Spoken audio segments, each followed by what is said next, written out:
SSB female supervisor exam से related आज के इस वीडियो में डिस्कशन करनी है। और सबसे पहले आपको इतना तो पता होगी इसको लेकर प्रोटेस्ट चल रहा है कि एग्ज़ाम जो पोस्टपोन कर देना चाहिए। बट फिलहाल अगर आप जेकेएसएसबी की ऑफिशियल साइट जैसे ओपन करते हो तो वहाँ पे क्लियरली जो है एडमिट कार्ड डाउनलोड करे जा रहे हैं और इंस्ट्रक्शंस आपके सामने दी गई है। आप अपना एडमिट कार्ड डाउनलोड कर सकते हो। एग्ज़ाम आपको 23 जून को होने जा रहा है। बट अभी भी एडमिट कार्ड आने के बाद भी प्रोटेस्ट चल रही है कि एग्ज़ाम यहाँ पर पोस्टपोन करना चाहिए। और रीज़न क्या आप सभी को पता है कि कई सारे और भी एग्ज़ाम है जो भी ओवरलैप कर रहे हैं। और एक टाइम पर एस्पिरेंट्स का कहना है कि हम एक टाइम पर इतने सारे एग्ज़ाम नहीं दे सकते, या फिर एक जब सेम डे में एग्ज़ाम आ रहा है तो हम एक दिन में 2 एग्ज़ाम किस तरह से दे सकते हैं। ओवरलैप कर रहे हैं। और इसी के साथ साथ यहाँ पर जो कहा जा रहा है कि इससे पहले एडवर्टीजमेंट आ चुकी हैं ऑलरेडी फीमेल सुपरवाइज़र से पहले। जिस तरह का जेकेएसएसबी का काम होता है, जो पहले एडवर्टीजमेंट आई, जो पहले फॉर्म लगे थे, पहले उनका पेपर होना चाहिए, उसके बाद में फीमेल सुपरवाइज़र का पेपर होना चाहिए था।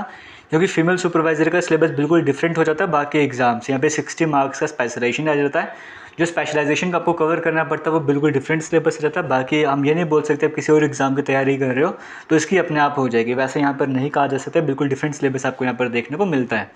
और इसे अब वो तैयारी करते पुराने वाले एडवर्टीजमेंट की, और यहाँ पे फीमेल सुपरवाइजर की डेट अचानक से आ गई।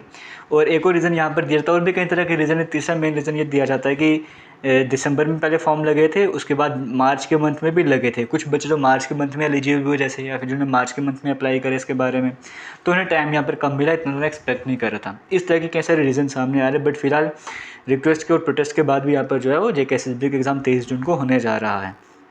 अभी हम एक बार देख लेते हैं इससे पहले जो कुछ एग्ज़ाम जो पोस्टपोन करे गए उनके क्या रीज़न थे और क्या एग्ज़ाम पोस्टपोन किए में जेकेएसएसबी ने कभी। वाकई में जेकेएसएसबी की तरफ से कई सारे एग्ज़ाम पोस्टपोन करेगी। कुछ जो मेरे सामने अभी लेटेस्ट मैंने जब सर्च करा तो मैं आपसे शेयर कर लेता हूँ। जैसे असिस्टेंट कंपाइलर की बात करेंगे, फाइनेंस डिपार्टमेंट वाला, ये एग्ज़ाम था 22 दिसंबर से 12 जनवरी के बीच में हुआ था। बट बैड वेदर कंडीशंस की वजह से, मौसम ख़राब था, इस वजह से एग्ज़ाम जो 9 जनवरी को होना था वो पोस्टपोन कर दिया, 13 जनवरी को लिया गया था। कुछ दिनों के बाद एग्ज़ाम लिया गया था। रीज़न क्या था? बैड वेदर कंडीशन, वो भी क्लियरली मेंशन था। वेटनरी फार्मासिस्ट के एग्ज़ाम की बात करें, 21 जनवरी 2024 को होना था, फिर उसे पोस्टपोन करके 11 फ़रवरी को कर दिया। कोई रीज़न नहीं बताया था क्यों पोस्टपोन करा गया। और यहाँ पे जो वेटनरी फार्मासिस्ट लेटेस्ट एग्ज़ाम था, veterinary pharmacist social stock assistant की बात करेंगे, ये एग्ज़ाम पहले सेम डेट को होने थे, सेम मंथ में होने थे, एक ही दिन एग्ज़ाम होने थे क्योंकि सिलेबस भी सेम था। बट स्टॉक असिस्टेंट का तो सेम डेट पर हो गया, बट वेटनरी फार्मासिस्ट का जो है वो पोस्टपोन कर दिया गया था। इसका रीज़न यहाँ पर नहीं बताया गया था, बट हाँ ये भी पोस्टपोन करा गया था। फिर उसके बाद 24 मई से लेकर 31 मई 2021 में कई सारे पोस्ट एग्ज़ाम हुए थे, कोविड की वजह से वो पोस्टपोन करे गए थे।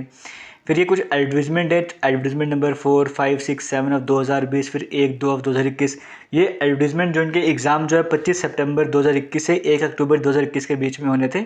यहाँ पर रीज़न दिया गया था अनअवॉइडेबल सर्कमस्टांसेस है, उसकी वजह से हम यहाँ पर जो है वो पेपर को पोस्टपोन कर रहे हैं। जबकि बाकी स्टेट ड्यूटी में एग्ज़ाम चल रहे थे, बट जेकेएसएसबी यहाँ पर जो एग्ज़ाम पोस्टपोन कर रहा था, कोविड का बहाना यहाँ पर दिया जा रहा था, जो कि कुछ हद तक ठीक भी था क्योंकि रिस्क नहीं लेना चाहते थे। और एक टाइम आपने ऐसा भी देखा जम्मू कश्मीर में जब एग्ज़ाम कंटिन्यूसली चल रहे थे, बाकी स्टेट ड्यूटी में एग्ज़ाम नहीं हो रहे थे, बट जेकेएसएसबी जो है वो कंटिन्यूसली एग्ज़ाम ले थे जब किसी ने एक्सपेक्ट नहीं करा था। तो दो तरह की सिचुएशन जेकेएसएसबी में आपको देखने को मिली थी। उसके बाद और देख लेते हैं, कुछ और पोस्ट होनी थी वहाँ पे जिनका एग्ज़ाम जनवरी फेब 2022 में होना था। जेकेएसएसबी को कई तरह की रिक्वेस्ट मिले पेरेंट्स की तरफ से कि एग्ज़ाम पोस्टपोन करना चाहिए, वेदर भी कोविड का भी यहाँ पे रीज़न दिया गया। फिर वो सारे एग्ज़ाम जो 20 फेब के बाद करवाए गए, 20 फेब के बाद होने थे, एग्जैक्टली मुझे याद नहीं कब हुए थे। सब इंस्पेक्टर का आपको पता 9 दिसंबर 2022 को होना था, वो फिर पोस्टपोन करा गया था। उस टाइम तो प्रोटेस्ट वगैरह चल रहे थे, तभी इसको पोस्टपोन करा गया था। इस तरह से कई तरह के टाइपिंग टेस्ट होते हैं, उनकी डेट पोस्टपोन कर दी जाती है, और भी कई तरह के एग्जाम होते हैं वो पोस्टपोन कर दिए जाते हैं। यहाँ पर ये रीज़न सामने आ रहा है, बच्चों का ये कहना है कि हम जो एस्पिरेंट्स है वो नंबर कम है हमारा, तो इसलिए कहा जा रहा है कि कम बच्चे हैं, तो कम बच्चों की वजह से हम एग्ज़ाम पोस्टपोन नहीं कर सकते। एग्ज़ाम में टाइम आपको इनफ मिला था क्योंकि फॉर्म जो दिसंबर के मंथ में लग चुके थे। दिसंबर से लेकर अभी जून के मंथ में एग्ज़ाम हो जा रहा है, 5-6 महीने का टाइम इनफ होता है तैयारी करने के लिए, आप आराम से तैयारी कर सकते थे।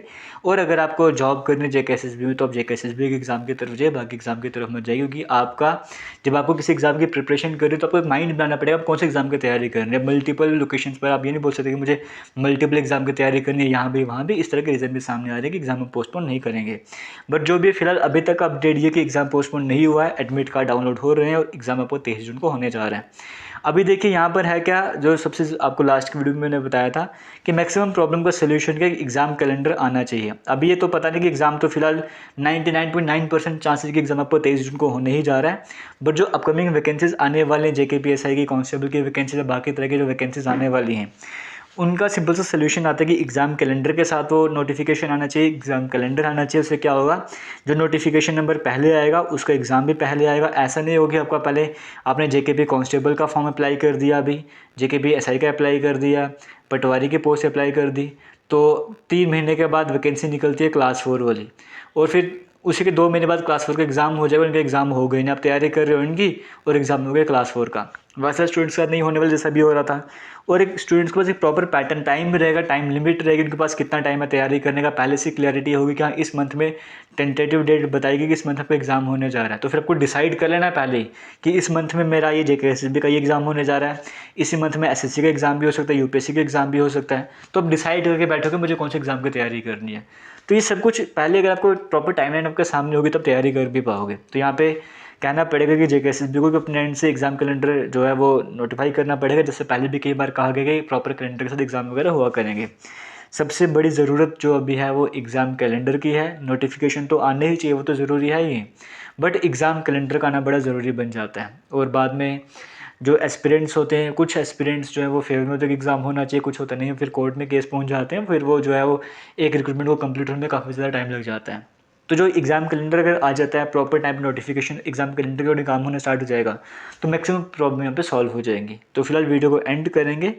तो अब क्या कहूँ इसके बारे में, आप जो कमेंट सेक्शन में कमेंट करना चाहते हो कमेंट कर सकते हो। थैंक यू, जय हिंद।